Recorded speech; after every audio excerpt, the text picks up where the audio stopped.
The topic is African World Studies, and we're talking to Doctors Jeffries and Thompson. Dr. Jeffries, before we had our first commercial break, both you and Dr. Thompson gave us excellent information dealing with your background and experience and the organization that the two of you represent. What we'd like to do today is to take advantage of the knowledge that the two of you have and to give you an opportunity to speak to us in reference to some of the critical issues that you believe to be important dealing with the organization that the two of you represent. And so let's start with you, Dr. Jeffries, and of course, Dr. Thompson, you will assist us in developing that idea. Well, I think initially it's important for us to clarify some definitions of what we mean. When we say African World Studies, it's not something that's outside of us, it's a part of us.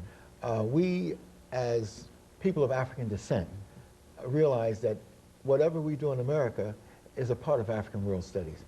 And so we need to relate it. And we use the term Pan-Africanism, meaning the connectedness between peoples of African background. So we don't want to define African World Studies as some strange thing outside of us. It's a part of us. What we do as Africans in America and African Americans is a part of African World Studies.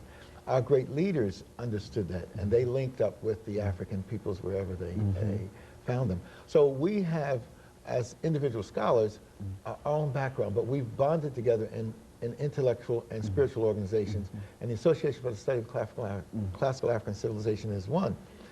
The idea was birthed in 1984, and it was institutionalized in Los Angeles. It was institutionalized in 1985 in Chicago with Dr. Thompson and Dr. Carruthers and others at the Center for Inner City Studies and the Kemetic Institute.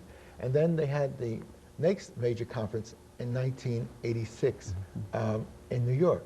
And we helped organize that at the City University of New York, where I've been a professor for the last 30 or so years in African World Studies.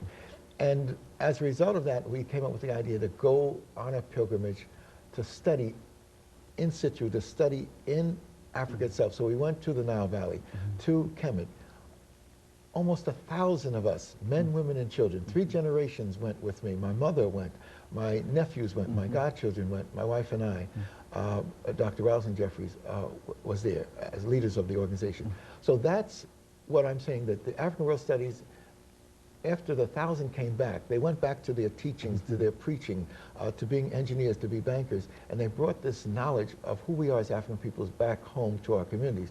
We need to understand that Africa is at the center of the world experience. It's in Africa that the human family was born. It's in Africa that the first civilizations and cultures rose. And so we need to understand how important this knowledge is. It was, at one time, believed that Africa was not a main part of human civilization, that Africans contributed nothing to civilization. We come to find out that the historical facts, the scientific facts are that Africa is the birthplace of the human family, and it's out of Africa that the first main flow of culture and civilization took place. The first writing systems, the first mathematics, the first cultural development, the first moral systems come out of African peoples.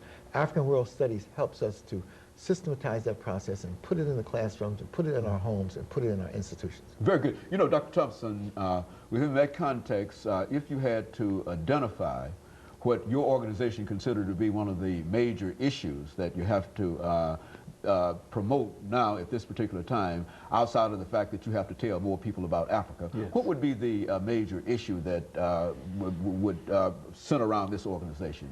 Well, for us, the major issue for us is to study what happened actually in the past. We call it historical memory. And if we go back as far as possible to the beginnings, most of the so-called ideas of civilization would start somewhere around rivers. The Nile River, the Indus, the Niger, the Limpopo, the Congo River. And so we've spent a considerable amount of time learning about Africa. And in so doing, we have found that as Europe seems to want to give us Greece as the center of the world and the giver of civilization, it seems to be just the opposite. Although for the European world, they see Greece as the center of everything. But now we find the Nile Valley to be the center. So we concentrate on learning the language, the ancient languages of the Nile, which some people call the hieroglyphs, but we call it Medu Neter. In addition to studying those languages, we study the ancient histories before the coming of all other groups that tend to call themselves the founders of civilization. In addition to that, we've formed a structure as a result of what Dr. Jeffries just said. We now have a national organization that meets every year, every 4th or 5th year. We go overseas to have our conference. In addition to that, we have 5 regions. We have a Western region, a Midwestern region, a Southern region, an Eastern region, a Mid-Atlantic region. We have 4 commissions. One commission that deals with education, another one that deals with research, one that deals with the creative productions. And what's the other one? So whatever, we have 4. And in addition to all of those things, we are research-driven. We want to bring the history of African people down to our people, wherever we find our people. And as a result of that, then we'll understand who we are and why we are here and what our destinies will call for. Now, what has been, Dr. Jeffries, I'm not sure about how much time we have here before the end of this segment, but what would you suggest to the individuals today to become more involved in what the two of you are doing? Because it's certainly a great scholarly activity and et cetera, but how do you get people involved in what the two of you are doing today? Well, in order for people to have their full consciousness and their true development, they've got to study. And so I tell everybody I meet to study, to study, to study. And as a professor myself, I'm continuing to study. My wife and I both are seriously looking at and re-evaluating this whole flow of knowledge. We have to really thank those at Tennessee State University who allowed us to join them and to host this enormous activity. We have to control the development of our mind, and we cannot have this negative projection of our development imposed upon our people. If you do not have self-respect and self-understanding, you can't have true development. Whoever controls the images, remember this, whoever controls the images controls the self-esteem, the self-respect, and the self-development. Whoever controls the history controls the vision. And so for people who did not appreciate African peoples and peoples of African descent everywhere and said we participated in no historical development of significance, now we know the truth, and that truth has been revealed by the truth, that we are the foundations of the human family. We don't take a back seat to any other group, and that becomes important. That allows us to develop a sense of vision and purpose and direction so that we can move our people in the correct direction. And of course, Dr. Jeffries and Dr. Thompson, we're getting ready for our second commercial break.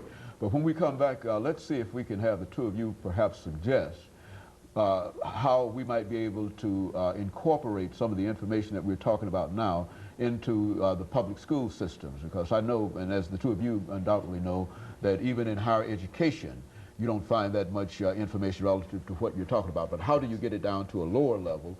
And we'll talk about that when we return. We'll be back with our audience following this very, very short commercial break.